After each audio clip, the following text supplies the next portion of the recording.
Welcome to yet another episode of Holocaust Remembrance Around the World, sponsored by the Emil and Jenny Fish Center at Yeshiva University.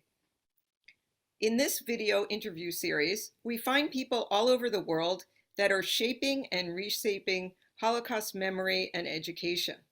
My name is Lois Roman, and I'm the producer of this series. Today, we will travel to not one, but two locations around the world, Paris and Guatemala, to speak with Marco Gonzalez, the director of Yahad in Unum and the founder of the first Holocaust Museum in Central America. Buenos dias, bonjour, welcome Marco. Thank you very much, Luis. Thank you very much for the invitation to this series of conferences. We're so thrilled to have you as a guest. So we have so many topics to talk about today. I want to get started with a broad theme though. There's a concept called the Holocaust by bullets. And I think that not everybody understands this concept in Holocaust studies.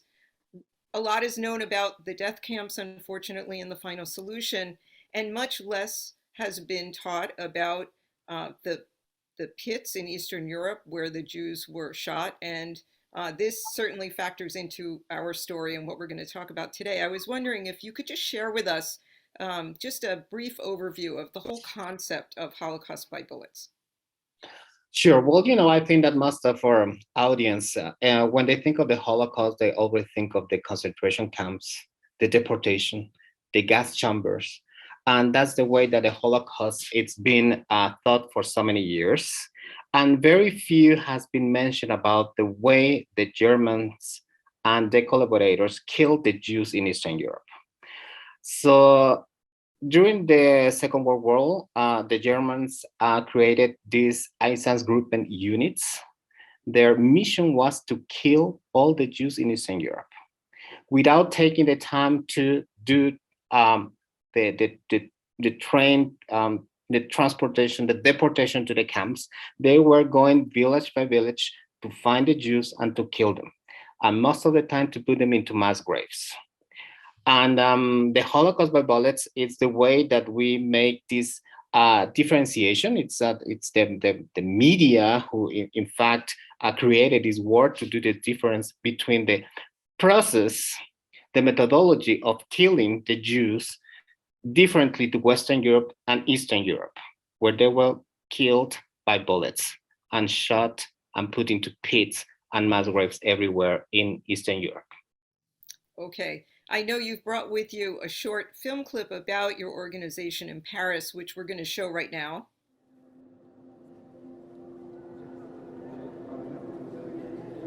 Tout a commencé dans un petit village en Ukraine, Ravaruska. On savait qu'il y avait beaucoup de Juifs avant la Deuxième Guerre mondiale et on se demandait qu'est-ce qui s'est passé avec les Juifs puisqu'aujourd'hui il n'y a personne. En fait, ils ont été amenés au milieu de la forêt et ils ont été assassinés, fusillés.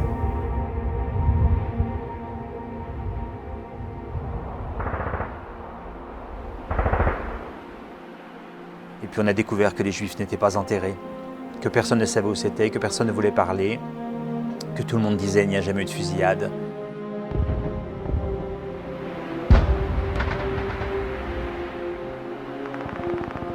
Et c'est comme ça que nous avons commencé à enquêter pour trouver les preuves de ces assassinats des Juifs et des Tziganes. Et depuis 16 ans, on frappe à la porte et on demande est-ce que vous étiez là, madame? Et est-ce que vous étiez là, monsieur? Et si la personne répond oui, on essaie de sauver la mémoire de l'Europe. Nous avons collecté plus de 7000 témoignages. Je dirais que c'est un challenge difficile parce qu'il a fallu admettre que finalement les voisins des Juifs ou des Tziganes sont contents parce qu'ils auront la maison, parce qu'ils auront les filles, parce qu'ils auront l'argent, les bijoux, les chaussures. Il y a toujours des angles morts dans les génocides, dans les crimes de masse, dans les crimes en général. Et nous, notre mission, c'est aussi d'aller dans ces angles morts-là.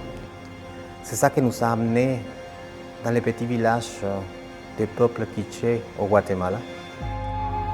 Selon les historiens, il y a eu entre 250 000 et 500 000 victimes. Là encore, on a interviewé des femmes, des hommes qui ont survécu. Je me souviens de cette femme qui était enceinte de 8 mois, qui a été violée alors que l'on tuait son mari et ses autres enfants. Et donc ça nous a ouvert à nouveau la zone grise des massacres de masse dont personne ne parle, que tout le monde oublie, parce que c'est pas à la mode, parce que ça n'attire pas les médias. Et puis est arrivé le génocide des Yazidis par Daesh. Lorsque moi-même j'ai vu les images à la télévision, ça m'a paru clair qu'il fallait aller en Irak. D'organisation de recherche, d'organisation de recueil de preuves et d'enseignements, on a développé une expertise d'aide aux survivants. Et c'est ça qui nous permet aujourd'hui de pouvoir agir quand il se passe quelque chose dans le monde. Certains sont mobilisés par le réchauffement climatique et c'est très important. Certains par l'écologie et c'est très important. Mais tous les jours aussi on tue, on égorge, on met des bombes. Une fois c'est à Kaboul, alors bon, Kaboul c'est loin. Une fois c'est au Nigeria, oh bah on ne sait pas trop où c'est. Et puis tout d'un coup c'est pas loin de Paris, tout d'un coup c'est à Nice, tout d'un coup c'est à Orlando. Alors là on est touché. On est touché parce que c'est les voisins. Il faut que chacun prenne ses responsabilités. Yahad c'est aussi pour connecter d'autres personnes qui dorment mal lorsque l'on tue quelqu'un très loin. Si on continue à bien dormir, on va se réveiller dans un cauchemar.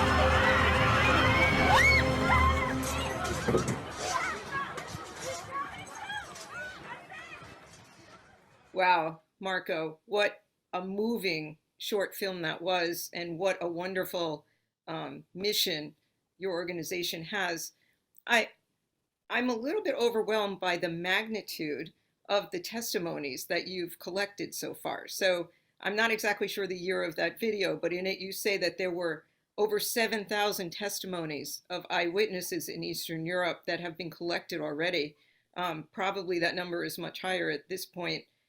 And what are you planning to do with those testimonies? Are you going to link them to other organizations like Yad Vashem and the Shoah Foundation to put them there with the testimonies of survivors? Or are you looking to build memorials? Are you looking to prosecute the bad guys? Are you looking to remember the victims? What's the plan? The way that we do this work of collecting these testimonies, first of all, you must be conscious that we are doing interviews of the witnesses who saw the killings of the Jews and Roma in Eastern Europe. They were not survivors, but they were not perpetrators either. They were children or teenagers at that time. And it just happened that the killings took place in the villages and it was public. So many of them just came by the curiosity of being a child at that time to see the killings. And those are the witnesses giving the testimony today.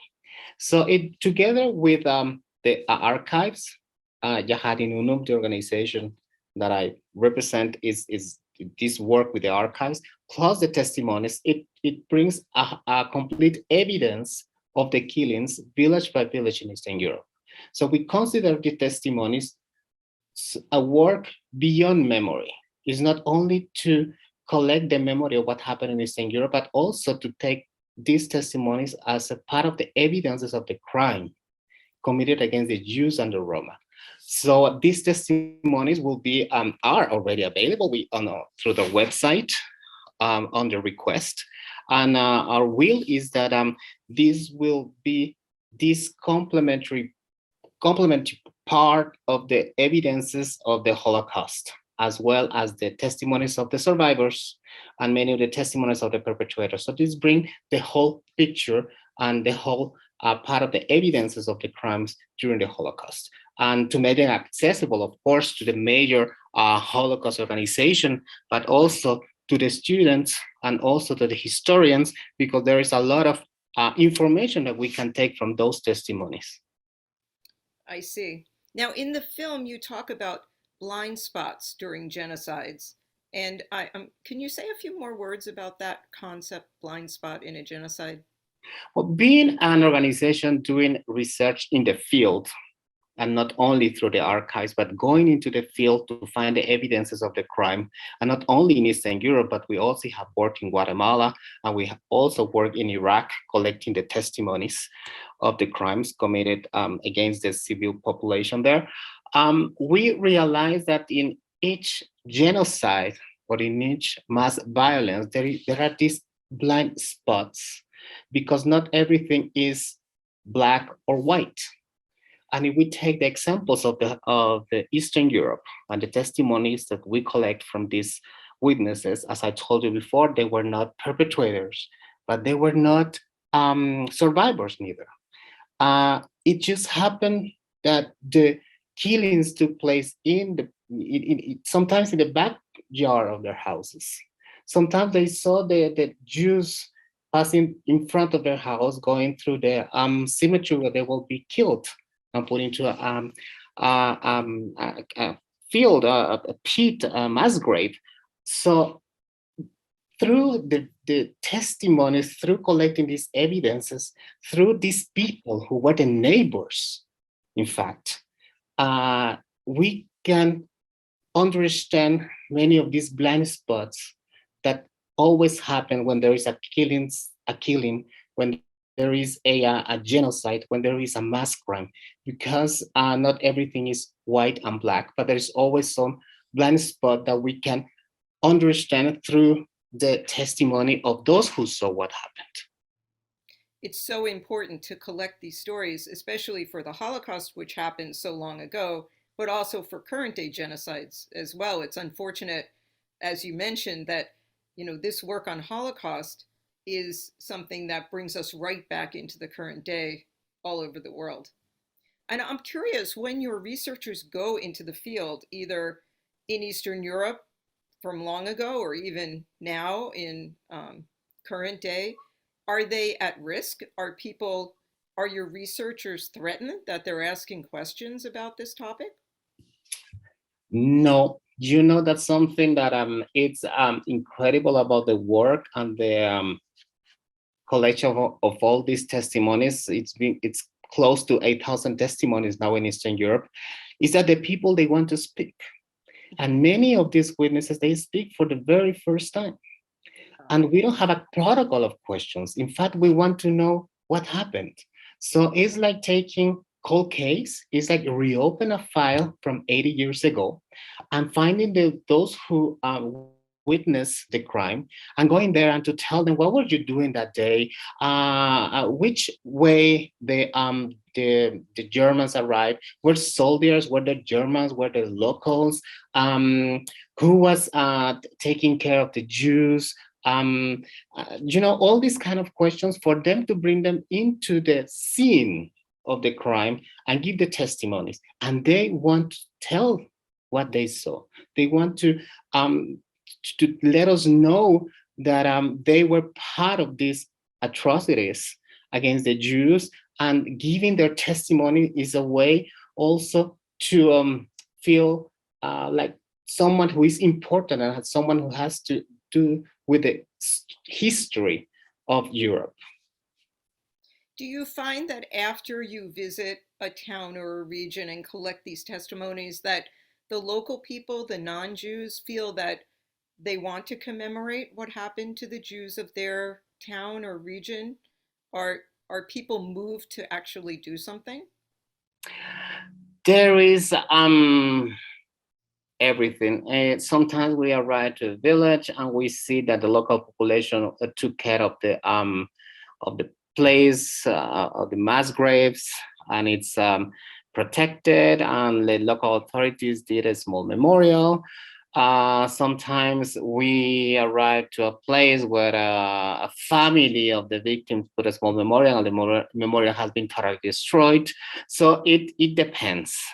In many cases also, the local people, they don't know what happened, because these people never spoke about these crimes.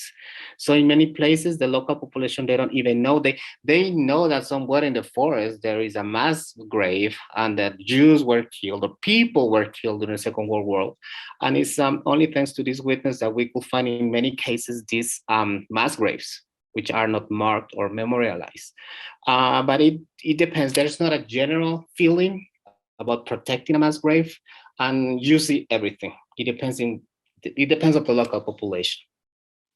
I would think that your experiences with collecting testimonies from people in Eastern Europe, where the atrocity occurred 75, 80 years ago, helps you to collect testimony in the current day locations of genocide, because now you're sending in researchers that are talking to the local population that witnessed it recently.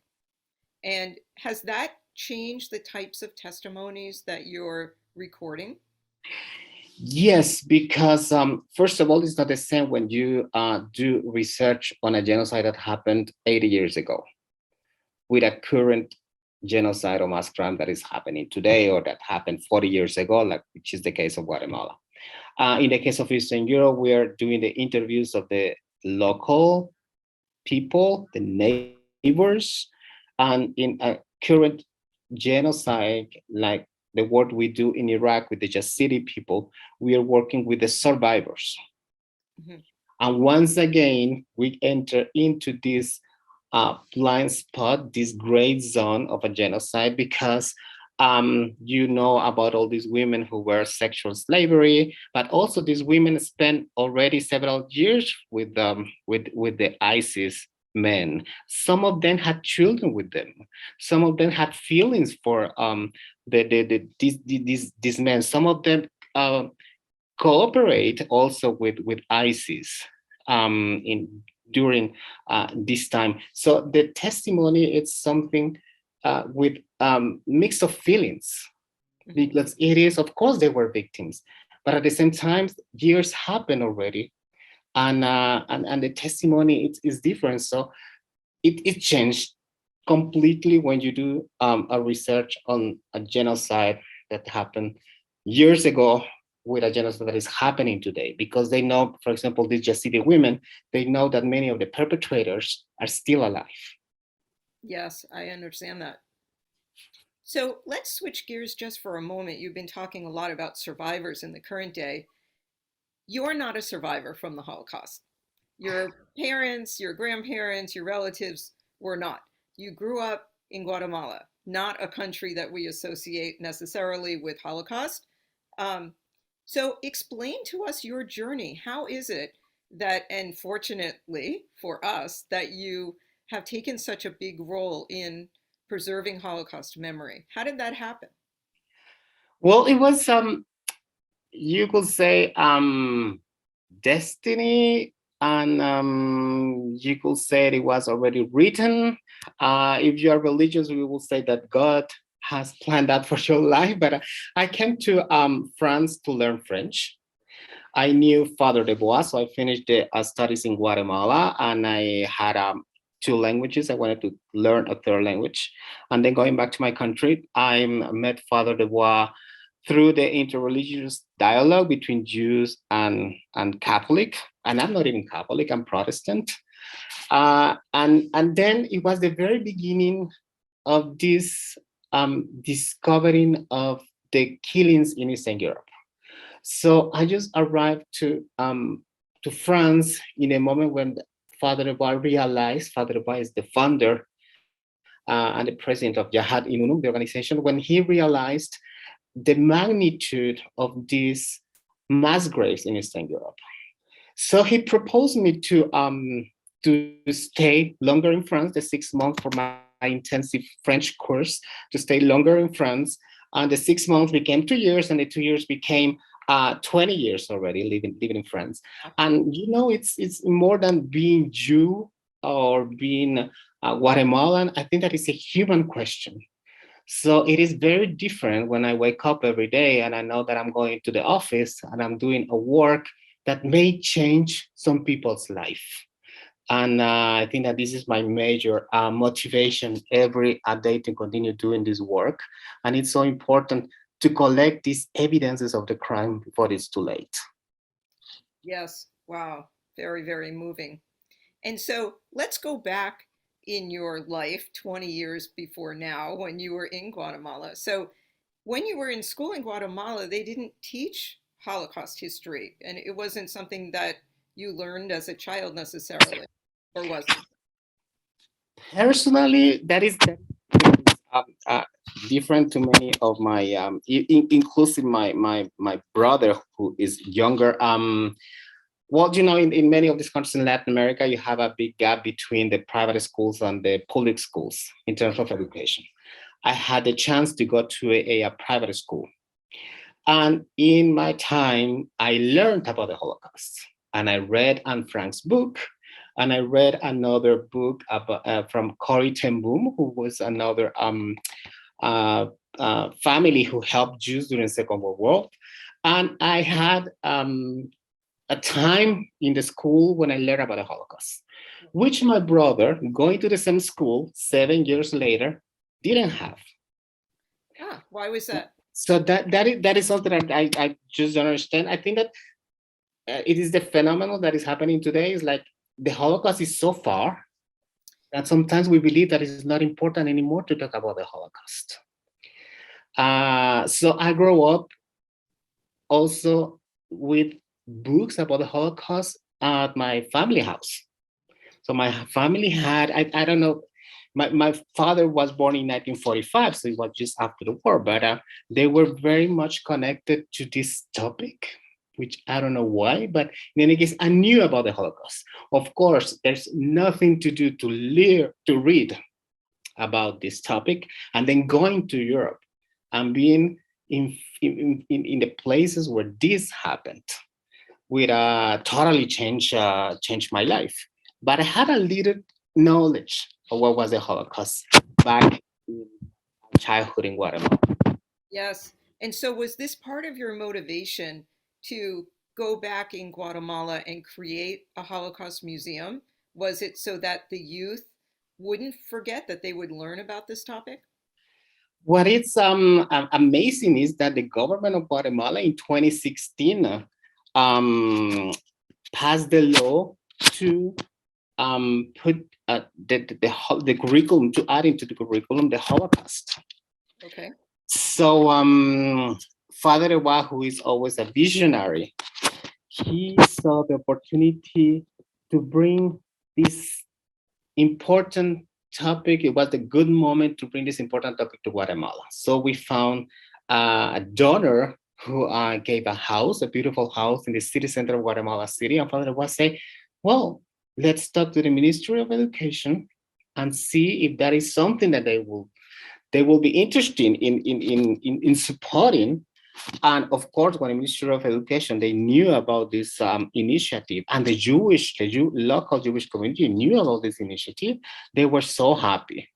And this idea of building the first Holocaust museum in Central America was born. And then we realized that it's a challenge also to teach the Holocaust in a country in Central America. But we realized also that anti-Semitism is growing up. And then we realized also that there is a lot of immigration from these countries to the United States. And if we don't do education now to the young people, when they come to the United States, they will be very easily be part of this movement of Holocaust deniers and anti-Semitism that it's a very strong and growing up in the United States. So I think that it's important that we do this work now, especially working with the Ministry of Education. We're touching this population that has less access to good education, which is the public schools. So most of the visits that we have in the museum are from the public schools brought by the Ministry of Education itself. Yes, you brought with you some photos that we're going to take a look at. Can you just spend a few minutes talking about the programs that you actually have within the museum, and how do the students come? Are the teachers told that they have to bring the students? How long do they spend there? What do they experience? Well, the programs that we have in Guatemala, imagine that we need to begin from the basics of what was the Holocaust. The Jewish population in Guatemala is very small. So many of the population who come to the museum, they learn about who the Jews are. They haven't seen a Jew in their life. So they could have any kind of imagination of what a Jew looked like. So what is surprising, according to our experience, that many of these children and the teachers, they know about Hitler. It's a figure, it's a person, it's a personality that everybody knows, but they don't realize the crimes that he committed against the population. So when they come to the museum, is to explain them since the beginning who were the Jews, who are the Jews today, but also all this ideology that grew up in Europe through the through the Nazis to encourage people to get rid of the Jews in all these countries. And then going through the Holocaust, of course, the Holocaust by bullets, which gives us a connection with today's mass crimes and genocides. Because it's more easy to talk about killings, to talk about shootings, to talk about mass graves, because these children, they see that in the TV with the drug cartels, which is the methodology they're using when they want to get rid of some people. They kill them, they put them into mass graves, and in the news you see in the morning that they found 10 bodies into a pit near to the road. So, and then going through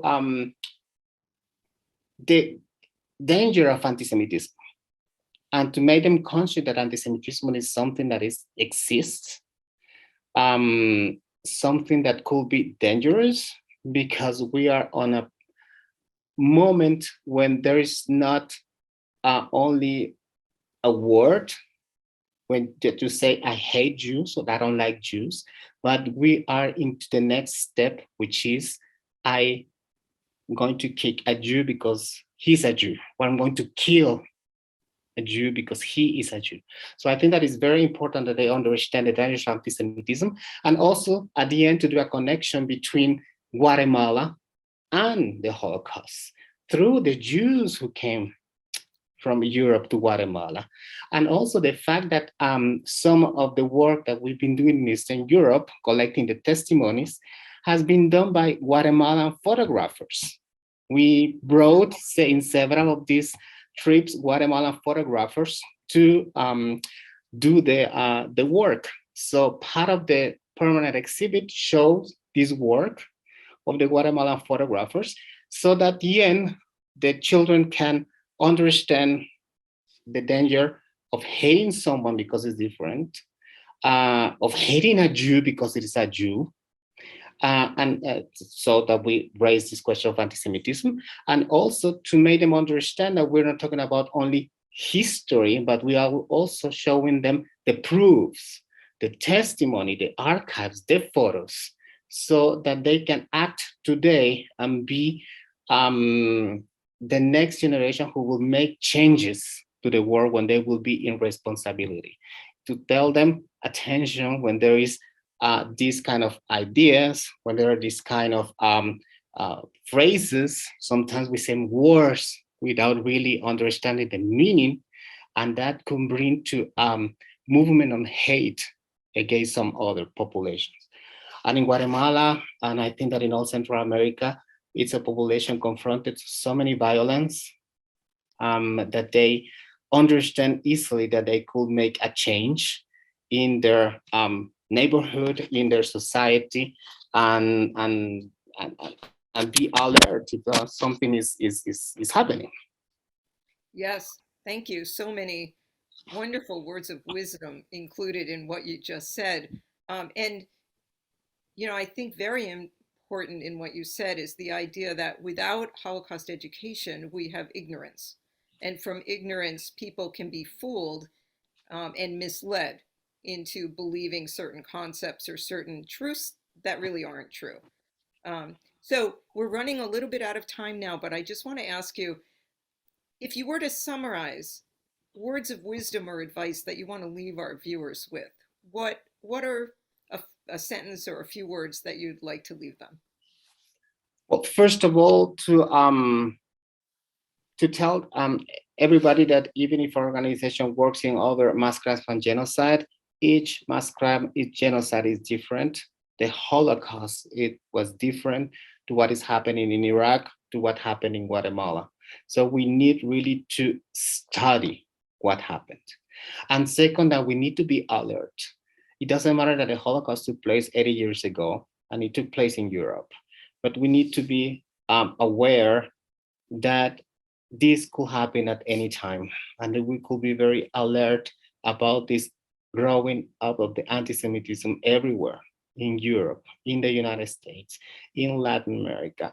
We need to be aware, conscient, and continue doing education and teaching the Holocaust, not only a part of the history, was a genocide with an ideology and with a purpose of exterminate a population because they were different. And this is important that we go through this message to the new generations, because the new generations will change the history in the future. So the education needs to be done today. So the next generation tomorrow will be different. And hopefully we won't do any more memorials to commemorate the victims of a genocide in the future. That is my will. Marco, such inspiring words. A wonderful story. I hope our viewers enjoyed. They can go to the website of either the museum in Guatemala or Yahad and Unum in Paris and learn more about both programs. Thank you for everything that you do. Thank you. For our viewers, we hope that you'll tune in next month when we travel to Dubai, and we will be speaking with Ahmed Obed Al-Mansouri, who is the founder of the Crossroads of Civilization Museum, where they have the very first Holocaust exhibition in an Arab land. We also want to remind you that the Fish Center at Yeshiva University offers an MA in Holocaust and Genocide Studies.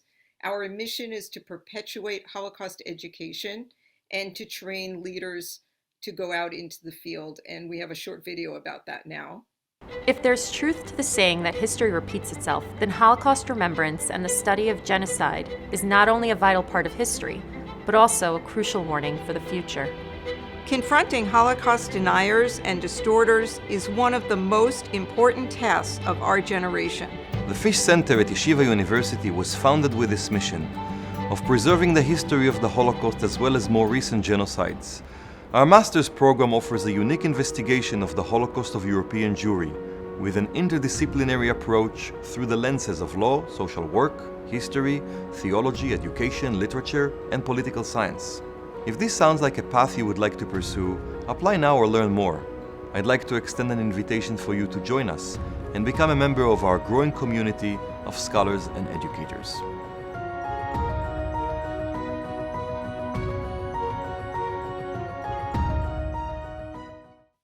We also want to thank Hodaya Blau, our program coordinator, and Dr. Shai Pilnick, the director of the Fish Center at YU, and of course, all of our community sponsors. The Holocaust and Human Rights Center in White Plains, New York, the Center for Holocaust Education in the East Valley JCC in Arizona, 3GNY, the Florida Holocaust Museum, the Rabbi Arthur Schneier Program for International Affairs at Yeshiva University, Shadowlight in Canada, Manhattan College, the Sosua 75 in the Dominican Republic, the Holocaust Memorial and Museum in San Antonio, Texas, Johannesburg Holocaust and Genocide Studies Center in South Africa, 2 different programs at the University of Miami, the Holocaust and Education Center in Fukuyama, Japan, the Illinois Holocaust Museum in Skokie, the Sister Rose Thiering Fund in Education for Jewish and Christian Studies, the Lake District Holocaust Project in the UK, Jewish Gen, and the Maltz Museum in Cleveland, Ohio. Thank you to everybody again, and see you next month.